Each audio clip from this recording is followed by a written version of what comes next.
big thank you to the band there for giving us great music. And apologies for the late start of the show. All right. We are going to have a conversation this morning. Of course, you know it's Heritage Month, right? Yes. And today on Heritage Month, we're going to be discussing the Heritage Caravan. But a very important aspect of the Heritage Caravan, we have the doctors that are going to be on the Heritage Caravan. Now, see, this whole experience that we're going through has been well thought through and well planned, so that there are doctors on the trip in case of any emergency, in case of any medical help that anyone needs on the trip. So you're well catered for. Today we've been joined by Dr. Kalsum Zakaria Adam. She's a public health practitioner, as well as Dr. Ama Ekem. She's a medical officer with the UGMC. Ladies, you are both welcome. Thank you. All right. So, now, Ama, you've been on the caravan before. Yes, I have. Share with us a little bit of your experience when you went on the caravan. Now, tell us what were you expecting going on, and were your expectations met? Okay, so I was on the caravan in 2020. I heard about it through a friend, and then I decided I want to see Ghana. I've been to a few places, a few regions, but not all of them. Okay. So I decided to join. I had big expectations, and I must say that they were more than met. Wow. Yes, Wow. it was very well organized. Everything was thought through, and ended up seeing amazing parts of the country. Okay. And then what was your favorite part of the journey for you, or the favorite part of the experience? Okay. What was that for you? I would say the people. Okay. The people that On the buses? The people on the Okay, buses. okay. All strangers, didn't know anybody from Adam. Yeah. But then very wonderful people that I met, and I have remained friends with them up till this day. So it was a very good experience. Yeah. That's actually one of the things that people always say about the caravan, you know, that you remain friends for life, you know, the people that you meet. All right, what about you, Kalsum? It's your first time? Yeah, it's my first time. What are you looking forward to? Okay, so I'm looking forward to everything exciting about the journey. Okay. What are some of the things you've heard about that you're anticipating? Well, as she mentioned earlier, the interaction with the people on the bus, and then having to see Ghana. Okay. And I'm very happy that the theme is Make It Ghana. So I expect that once I am on this trip, I would be able to see Ghana. I'll be able to eat Ghana. Okay. I would be able to sing Ghana. Okay. I'll be able to do everything Ghana. Yeah. And most importantly, when I return, I should be a good ambassador to tell people about Ghana, what we have in yeah, Ghana, the traditions, the culture, the amazing food and what have you. Such that when people want to go on vacations, we have a lot to explore within Ghana here, and not always have to look outside Ghana. Right. So, what are you guys bringing onto the caravan this time around? As medical people. As medical people, not as individuals. All right. So, as medical people, we have planned, and then we have gadgets available that we should be able to check people's blood pressures if need be, to be able to check people's sugar levels if need be as well. And then we also have some first aid medications that are going to be available on the buses 24/7 for us to be able to take care of certain emergencies that may come up throughout the journey. And then also we would also be as figures to be able to advise people on what to eat, and which basically we want people to eat in moderation. Know yourself. The most important thing is knowing yourself. Know what is good for me. It's a whole journey. It's a 7-day journey, and it's going to be a long one. You don't want to miss on the fun by being ill on the journey. So you need to know yourself and know what is good for you to eat and what is not good for you to eat. And everything that we are going to do, my advice is we should do it in moderation, Right. as much as possible. Right. Yeah. So, sorry. Yeah, no, sorry. I wanted to ask Amma that on a journey like this, what are some of the things that can pop up as emergencies that medical people understand, but lay people would typically not think about? One example, especially on a trip like this, maybe someone has been hyper and then hasn't been able to eat so much, and then eventually realize that they are going into, their sugar levels are going down. So they start to slump, suddenly you don't know what's going on. Yeah. So quickly, when we see things like that, the first thing I'm thinking is this person's sugar low? We have a what we call a glucometer that can check the sugar quickly, and then we have some emergency equipment. We can quickly run some fluids through their veins, through their system to quickly pick up that.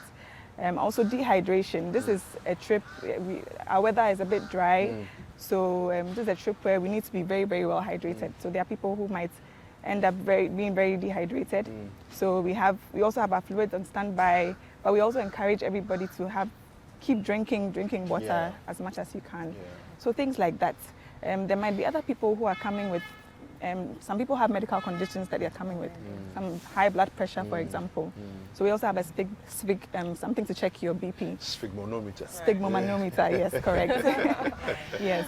Yeah. So we have that on standby as well. So we notice anything, we quickly check all of that. So those are a few things that we'll be looking out for. And then as well, it's a trip, so someone might end up, accidents happen. We hope we don't have any of that, but if that happens, we also have first aid, we have bandages, we can sort you out on that. Right. So, what are some of the advices that you would give people, when it comes to preparation of this journey? What are some of the advices that you actually give us? All right. So what we'll tell people generally is at least a day to the journey, you need to hydrate as much as possible. So you hydrate, and hydrate. That's drinking a lot of water. At least try and then give yourself about 3 liters within the day, at least 3 liters. So you hydrate, you challenge your kidneys as much as possible so that you get your kidneys to the optimal levels before we even start the journey. It's a journey, and even though there'll be stops for you to use the washrooms quickly, it wouldn't be too nice to have to stop at every. So then, once you have set your kidneys up already, once you start the journey, then you can moderate your hydration as much as possible. That's a very interesting thing that you're saying. So I'm just trying. My mind is already thinking, how does that work, right? So you're saying that like a day before, a couple of days before, if you take in like say 3 liters in the day. The kidney, what's happening with the kidney? Is it trying to get used to, okay, there's a lot of water coming, how do I handle it? What's going on? So basically what it does is it would flush your system of toxins that you have in there, just so that you're at an optimal level for you to start off the whole journey, and then whatever you be So eating, then on the whatever buses, you you're wouldn't need to drink as much. Exactly, because you've already challenged your kidneys some few hours before the journey starts. And another thing is, it's a journey. You're going to be seating for a very long time, and that predisposes you to what we call DVT. Okay, so what's DVT? in order, that's deep vein thrombosis. Okay, so in order to prevent that, we would advise that you try, even in your sitting position, you try to move your calf muscles. So as I am doing, you just move. So you exercise the muscles by doing slide leg raises. Exactly. Exactly. So that will Excellent. help. So that will help at least prevent you from getting DVT. And then also, there are people who have chronic conditions already, like high blood pressures or DM, that's diabetes. So you taking a trip is not a holiday from your medications, okay? So please carry your medications along, okay? And continue to take your medications the way you're supposed to, okay? And I'm sure we should have a highly minimal, Interesting trip, yes, yeah. and then an interesting trip as well. Yes. I like what she said there. The fact that you're going on a holiday doesn't give you a vacation from your medication. Yeah. So that's very good advice. Yeah. That's very good advice. All right, much any as possible. final thoughts, final words you want to share? And there's a lot of people who are going to be on the trip who are actually watching us now. Okay. You know. So any final thoughts, final words, either of you or both of you, whichever. All right. So our final words are that I mean, we are going to take the trip very soon. That's on Saturday. Yeah. And you're assured of medical personnel on the bus who are going to be at your service throughout the journey. But the caution here is let's do everything in moderation and in balance so that we enjoy the trip and then we also take as much from it as possible so that when we come back, we can be ambassadors for Ghana. And let's make the theme work, which is make it Ghana. Absolutely. Thank you. Thank you so All much. right. I think Dr. Kalsum has summed it up very well for us, but I'll just add to it to say that, like she said, know yourself, and we are always here. We'll be there 24/7, so don't hesitate to call us if there's anything that you're concerned about, any health issue, just come to us. We'll be there for you. Super. Thank you. Yeah. Thank you so This would be probably one of your. You know, doctors are on call for what, 24 hours, 48 hours, and so on. Exactly. This one you're on call for 7 days.